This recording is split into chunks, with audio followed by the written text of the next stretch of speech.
লেবাননের সশস্ত্র গোষ্ঠী হিজবুল্লাহর সঙ্গে যুদ্ধবিরতিতে রাজি হতে ইসরায়েলের প্রধানমন্ত্রী বেনিয়ামিন নেতানিয়াহুকে চরম ভাষায় গালমন্দ ও চাপ প্রয়োগ করেছেন মার্কিন প্রেসিডেন্ট ডোনাল্ড ট্রাম্প।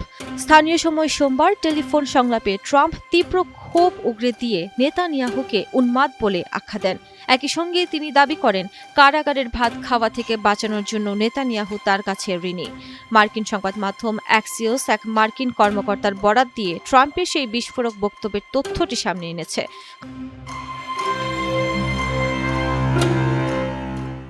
অ্যাক্সিওসের প্রতিবেদন অনুযায়ী ট্রাম্পের সেই ফোন কলের বার্তাটি ছিল অত্যন্ত কড়া ও আক্রমণাত্মক।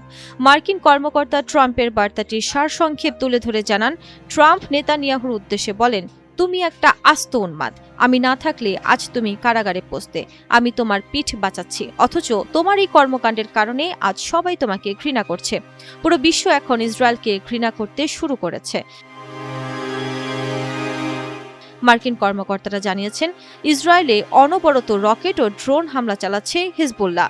তেল আবিবের এর জবাব দেওয়ার পূর্ণ অধিকার আছে সে বিষয়ে ট্রাম্প অবগত। তবে তিনি বিশ্বাস করেন, সাম্প্রতিক দিনগুলোতে ইসরায়েলের প্রতিরক্ষা বাহিনী লেবাননে যে মাত্রার অতিরিক্ত ও অসমানুপাতিক হামলা চালিয়েছে তা ওয়াশিংটনের শান্তি প্রচেষ্টাকে ঝুঁকির মুখে ফেলছে। মূলত মার্কিন যুক্তরাষ্ট্র এই মুহূর্তে ইরানের সঙ্গে একটি বড় ধরনের যুদ্ধবিরতি চুক্তি সম্প্রসারণের চেষ্টা করছে। আর ইরান স্পষ্ট জানিয়ে দিয়েছে, লেবাননে ইসরায়েলি হামলা বন্ধ বা যুদ্ধবিরতি হলে তারা কোনো চুক্তিতে যাবে না। ফলে ইরানের সঙ্গে এই ঐতিহাসিক চুক্তিটি সফল করতে ট্রাম্প ইসরায়েলকে থামানোর জন্য এতটা মরিয়া হয়ে উঠেছেন। প্রতিবেদনে বলা হয়েছে, ফোনালাপে ট্রাম্পের এমন রুক্ষ ও একতরফা আক্রমণের মুখে কার্যত নতি স্বীকার করেছেন ইসরায়েলের প্রধানমন্ত্রী। ওই মার্কিন কর্মকর্তা জানান, ট্রাম্পের তীব্র বকাঝকার পর নেতানিয়াহু কিছুটা দমে যান। তিনি বলেন, ঠিক আছে, শুধু নিশ্চিত করুন যেন সবকিছু ঠিকঠাকভাবে সামলানো হয়। ফোনালাপে ট্রাম্পের মুখে নেতানিয়াহুকে কারাগার থেকে বাঁচানোর যে দাবি উঠেছে তার পেছনে একটি সুনির্দিষ্ট কারণ রয়েছে। বেনিয়ামিন নেতানিয়াহু দীর্ঘমেয়াদী দুর্নীতি মামলায় বিচারের মুখোমুখি আছেন।